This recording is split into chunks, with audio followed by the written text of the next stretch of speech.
Assalamualaikum warahmatullahi wabarakatuh. Hello everyone, thank you for being here today. In this presentation, we will explain of thread and the application in this thread. Next,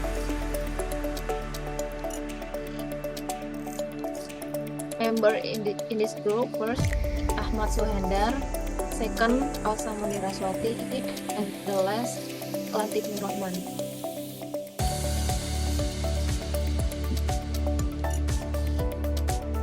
To begin with, we will define what a thread is and discuss and the different type of threads. Following that, we will talk the concept of thread, the concept of thread process, and thread model. Finally, we will look at thread libraries in this thread. Next.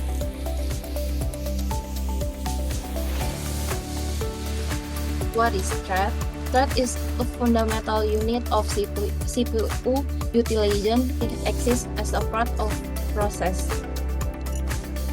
and each process can have multiple threads that execute independently. Threads are crucial in modern computing to enhance efficiency and parallelism, which comprises 1. thread ID, 2nd. register set, 3rd. program counter, and the last stack. Next, here is a breakdown of thread key component. The first is thread ID. Server's thread ID is a server as a unique identifier for each thread, similar to a primary key in a database, comparable to a primary key in database to ensure uniqueness. Second, program counter indicates the location of the next instruction to be executed by the thread. Help maintain the flow of execute by pointing to the correct sequence in the instruction set. Third, register set is a temporary storage location within the processor. Stores intermediate data and the state of the threads execute. The last, stack, used for storing local data, function parameters, and return addresses, essential for managing execute, context, and using thread isolation. Next. Types of thread. In the types of thread, have two types. First, a single thread. Single thread means a process that has just one line of execution. In this setup, tasks are done on the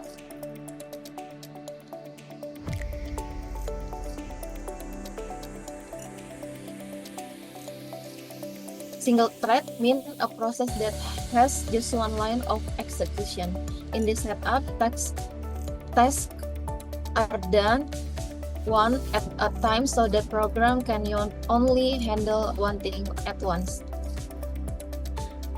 How it works in single thread? The CPU executes one task at the time in sequential manner. Each step of the process must wait for the previous step to complete before starting. For example, in a basic calculator application, the input is processed, then the computation is performed, and finally the result is deployed, all in a linear sequence. Second, multithread. Multithread means a process that has just multiple lines of execution. This allows the program to do several things at once, making it more efficient and responsive. How it works in multithread? Multiple threads are created with a single process. The CPU allocated time slice to each thread, enabling them to run simultaneously. Threads communicate and synchronize with each other to share data and complete tasks efficiently. For instance, in a web server, one thread handles user requests while another manages database queries, and yet another sends response back to user.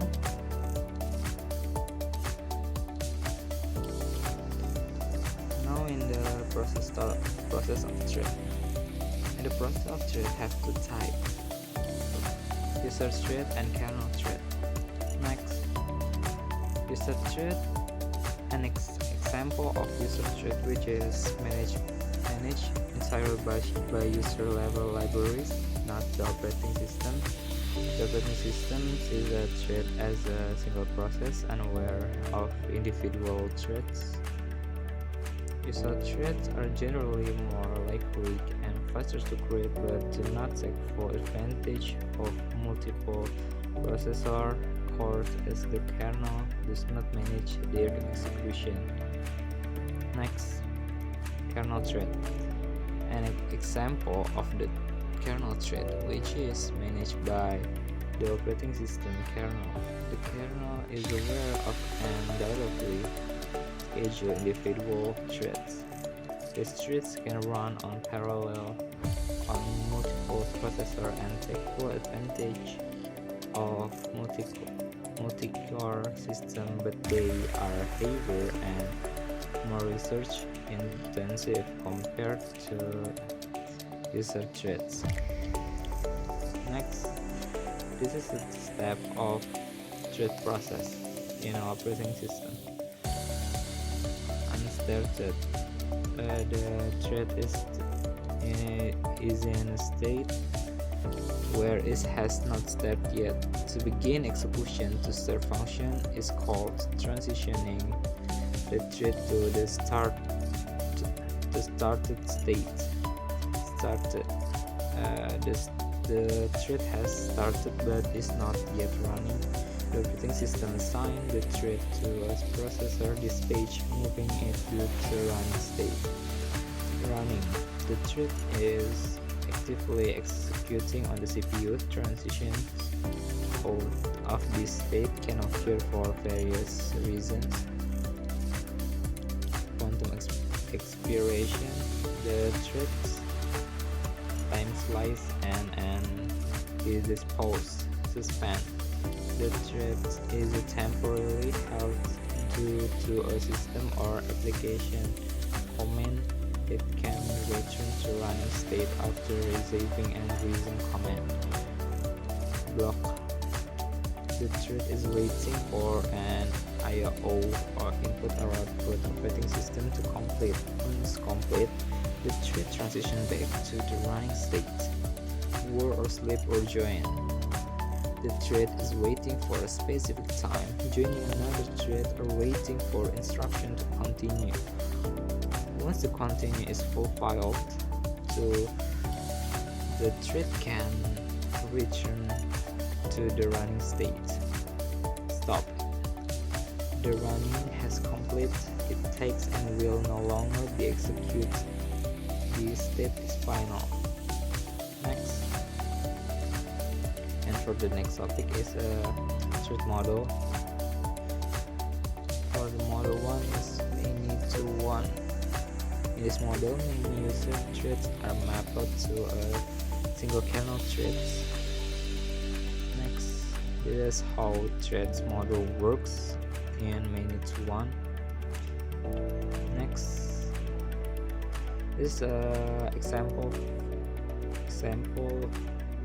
of model threads many to 1, like in a basis data, like one kernel can handle all threads, or many threads only have one kernel to handle. Next, this model is 1-to-1. In this model, each user thread is mapped to its own kernel thread. Next, this is how threads model 1-to-1 works. Next, this is an example of one kernel. One kernel can handle only one thread in this model of thread. Next, many-to-many. In this model, many user threads are mapped by to many kernel threads. Next, how threads model works. This is how threads model works in many-to-many. Next, this is a example from many-to-many thread models. When many kernel can handle many threads, vice versa, many threads can handle by every kernel in they have. Assalamualaikum warahmatullahi wabarakatuh. Hello, my name is Lantip. I am here to explain what a thread library. So what is meant by thread library? Library tree, the thread library, or what is more familiarly known as the thread library function to provide an API for programmers to create and manage threads. Jadi apa yang dimaksud dengan thread library? Thread library atau yang lebih dikenal dengan library thread dapat bertugas untuk menyediakan API atau application programming interface untuk programmer dalam menciptakan dan memanage thread. Provides API at user level without support from the kernel so that function calls do not go through system calls. Dapat menyediakan API dalam level pengguna tanpa dukungan dari kernel sehingga pemanggilan fungsi tidak melalui sistem call. So if we call a function that already exists in the library, it will result in a local function call and not a system call. Jadi jika kita memanggil fungsi yang sudah ada di pustaka ini atau di thread library ini, maka akan menghasilkan pemanggilan fungsi call yang sistem lokal dan bukan sistem call, yang sifatnya secara lokal atau bukan sistem call. Provides API the kernel level that are support directly by the operating system. Dapat menyediakan API di level kernel yang didukung secara langsung oleh sistem operasi atau operasi sistem. Invoking a function call will involve a system call to the kernel. Pemanggilan fungsi call akan melibatkan pustaka thread atau library thread. Pemanggilan fungsi call akan melibatkan sistem call di kernel. Sistem call ke kernel. There are three thread library that are often used dynamically. Jadi di bawah ini ada 3 contoh aplikasi thread library yang sering digunakan saat ini. Yang pertama ada pthread. Atau POSIX. Implementasi POSIX standar dapat dengan cara user level dan kernel level.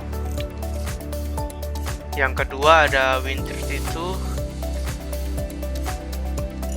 atau Windows, biasanya digunakan untuk Windows 11, Windows 10 dan sebagainya. Dan implementasinya biasanya dapat dilakukan oleh kernel level atau level kernel. Dan yang terakhir ada Java Java biasanya digunakan untuk platform independen. Ya, untuk platform independen pengimplementasiannya biasanya oleh Bittreat atau Win32. Next slide, there is something called is thread pools. So what mean is thread pool? Thread pool, which is a group of threads that queue up to do a task. The way it works is by creating several threads at startup and assigning them to poles. Jadi apa yang dimaksud dengan thread pool? Thread pool yaitu sekumpulan thread yang mengantri untuk mengerjakan tugas. Cara kerjanya adalah dengan membuat beberapa thread pada proses startup dan menempatkan mereka ke pools. Jadi di sini pengimplementasiannya misalkan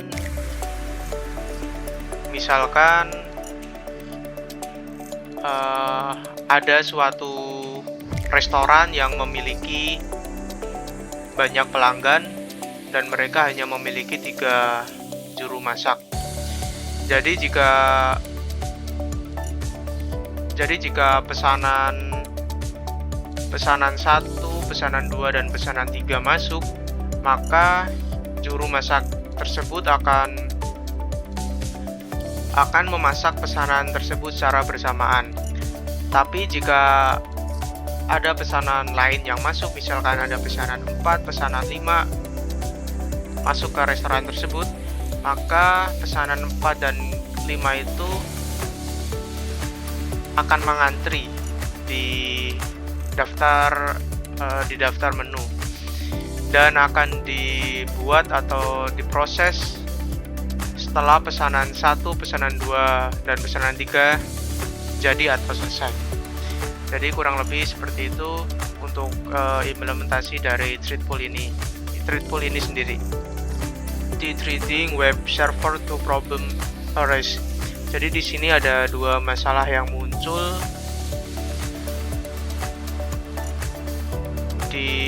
pada web server multithreading. Yang pertama ada ukuran waktu yang diperlukan untuk menciptakan thread untuk melayani permintaan yang diajukan, terlebih pada kenyataannya thread dibuang seketika sesudah ia menyelesaikan tugasnya. Jadi di sini yang pertama ada manage waktu ya, ukuran waktu ya. Jadi dapat dicontohkan ya seperti tadi yang saya jelaskan. Misalnya ada pesanan di suatu restoran, misalnya ada banyak pesanan, dan sedangkan juru masak yang akan memasak atau memproses pesanan tersebut hanya ada 3 atau hanya ada beberapa ya di restoran itu sendiri. Nah, selanjutnya misal ada ya tadi pesanan 1 sampai pesanan 3 masuk, berarti pesanan 4, pesanan 5 dan seterusnya akan mengantri atau akan menunggu proses masuk. Ya, misal dapat kita implementasikan sebagai berikut ya. Dan selanjutnya kedua ada pembuatan thread yang tidak terbatas jumlahnya dapat menurunkan performa dari sistem. Kalau buat nomor 2 ini sendiri, misal dapat dicontohkan di suatu lapangan, di suatu parkiran ya, di suatu parkiran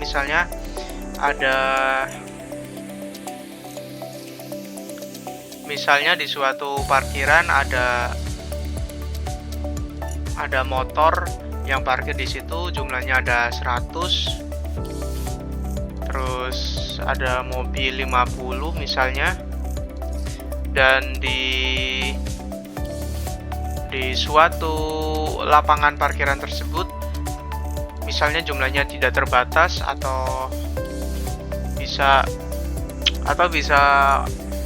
diibaratkan lapangan parkir tersebut ukurannya cukup luas dan sehingga tidak ada batasan dari parkiran tersebut. Nah, jadi di sini juga sama di masalah kedua ini, pembuatan street yang tidak terbatas. Nah, dapat diibaratkan tadi diibaratkan di suatu lapangan parkiran itu jumlah parkirannya itu tidak ada batasnya. Nah, misal seperti itu. Next, there is solution street pool. The solution is to use street pool, create several streets at the startup process and puts them into pools where they sit idle and wait to walk. When the server receives a request, it will wake up a thread from the pool, and if a thread is available, then the request will be served. When the thread has finished its work, then it return to pool and wait for other jobs. Jadi berikutnya ada solusi untuk memecahkan masalah street pool tadi.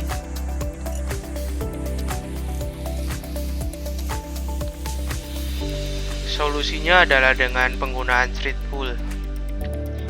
Dapat membuat beberapa thread pada proses startup dan menempatkan mereka ke pools, di mana mereka diam dan menunggu untuk bekerja. Ketika server menerima permintaan, maka ia akan membangunkan thread dari pool, dan jika thread tersedia, maka permintaan tersebut akan dilayani. Ketika thread sudah selesai mengerjakan tugasnya, maka ia kembali ke pool dan menunggu pekerjaan lainnya. Jadi ya seperti yang tadi saya sampaikan, bisa diibaratkan yang di suatu restoran itu ada 3 juru masak dan banyak pesanan, dan jika pesanan masuk, pesanan 1 sampai pesanan 3 masuk, maka pesanan selanjutnya akan mengantri atau menunggu proses tersebut. Next, there is benefit thread pool. Selanjutnya ada keuntungan dari penggunaan thread pool. Yang nomor 1, biasanya lebih cepat untuk melayani permintaan dengan thread yang ada dibanding dengan menunggu thread baru dibuat. Berikutnya, thread pool membatasi jumlah thread yang ada pada suatu waktu. Hal ini penting pada sistem yang tidak dapat mendukung banyak thread yang berjalan secara konkuren. Jumlah thread dalam pool dapat tergantung dari jumlah CPU dalam sistem, jumlah memori fisik, dan jumlah permintaan klien yang konkuren. In conclusion, understanding threats and their management is essential for developing efficient and responsive application. We hope in this presentation has provided you with valuable insight into the definition, types, process, model, and libraries associated with threats. Thank you for your attention. Wassalamualaikum warahmatullahi wabarakatuh.